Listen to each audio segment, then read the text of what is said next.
Hello guys, അപ്പോൾ നമുക്കൊന്നൊരു ഷോപ്പിങ്ങിന് പോയാലോ? അപ്പോൾ ഇത് ഫസ്റ്റ് പാർട്ടാണ് കേട്ടോ. അപ്പോൾ എനിക്ക് എല്ലാം കൂടി ഒരു പാർട്ടിൽ തേക്കാൻ പറ്റില്ല, അതുകൊണ്ടാണ് ഞാൻ ഫസ്റ്റും സെക്കൻഡായിട്ട് ഇടുന്നത്. അപ്പോൾ ഞങ്ങൾ പോയി ബസ്സൊക്കെ കിട്ടി അങ്ങനെ പാലക്കാട് ചെന്നെത്തിയതും എന്താണെന്നറിയില്ല, ഒരു പെരുമഴ.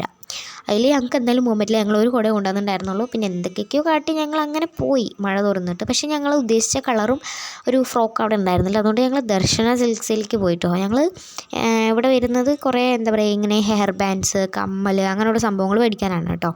ഡ്രസ്സൊക്കെ ഞാൻ ഡ്രസ്സ് വേൾഡിൽ നിന്ന് മേടിക്കും.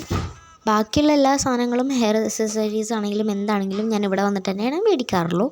അപ്പം അമ്മയും അച്ഛനും കൂടി അവിടെ ഫ്രോക്കൊക്കെ ഒന്ന് നേരെ നോക്കിക്കണം, എൻ്റെ ഫ്രണ്ടിന് ഗിഫ്റ്റ് കൊടുക്കാം. പിന്നെ ഞാൻ നമ്മുടെ ക്രാഫ്റ്റ് സെക്ഷനിലേക്ക് വന്നു. ഞാൻ അതിലുള്ള ഏറ്റവും വലിയ ഗ്ലൂ തന്നെ എടുത്തു. പിന്നെ കുറേ കളേഴ്സ്, ആക്രിലിക് പെയിൻറ്റ്, അങ്ങനെയുള്ള സംഭവങ്ങളൊക്കെ ഞാൻ എടുത്തിട്ടുണ്ട്. അപ്പം അതിൻ്റെ ഒരു വീഡിയോ വരുന്നതായിരിക്കും. പിന്നെ എനിക്ക് ഇപ്പം മഞ്ഞപ്പൊടിയാണല്ലോ ട്രെൻഡിങ്, അതിന് പറ്റിയ ഗ്ലാസ് നോക്കി പോയതാണ്. അപ്പോൾ ആ ഒരു ഗ്ലാസ് കിട്ടി. പിന്നെ എനിക്കൊരു ക്രാഫ്റ്റ് ചെയ്യാൻ വേറൊരു ഗ്ലാസും കൂടി ഞാൻ എടുത്തിട്ടുണ്ട്. അപ്പം കുറേ അടിപൊളിയായിട്ടുള്ള സംഭവങ്ങളുണ്ടായിരുന്നു. പിന്നെ ഞാൻ അപ്പുറത്തേക്ക് തിരിഞ്ഞ് നോക്കിയപ്പോൾ അതുപോലത്തെ കുറച്ച് പ്ലേറ്റ് ഉണ്ടായിരുന്നു. അതിൻ്റെ പിങ്ക് പ്ലേറ്റ് എനിക്ക് സ്കൂളിൽ കൊണ്ടുപോകാൻ വേണമെന്നുണ്ടായിരുന്നു, പക്ഷേ അത് ഒരുപാട് വലുതാണ് ഗൈസ്. പിന്നെ അമ്മയും അച്ഛനും അവിടെ എന്താ പറയുക, ഇങ്ങനെ ബില്ലിടാൻ നിൽക്കുന്ന സമയം കൊണ്ട് ഞാൻ പോയി കുറച്ച് ഫ്ലവേഴ്സ് കാണാൻ വേണ്ടി പോയതാട്ടോ.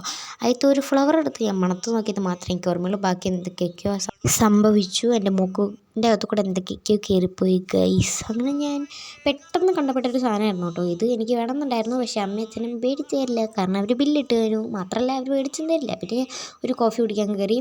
എന്നിട്ട് ഞാൻ എന്താ പറയുക, ഒരു ജീരകമിഠായി കണ്ടു. അതിൻ്റെ ബോക്സ് കണ്ടപ്പോൾ എനിക്ക് ഭയങ്കരമായിട്ട് ഇഷ്ടമായി. ഞങ്ങൾ ഷൂവിൻ്റെ കടയിൽ കയറി കേട്ടോ. അപ്പോൾ അമ്മയ്ക്കൊരു ഷൂ മേടിക്കാനാണ് കയറിയത്, പക്ഷേ ഞങ്ങൾ ഉദ്ദേശിച്ച ഷൂ ഒന്നും ഉണ്ടായിരുന്നില്ല കേട്ടോ അവിടെ. അപ്പോൾ പാർട്ട് 2 വരുന്നതുവരെ എല്ലാവർക്കും ടാറ്റാ.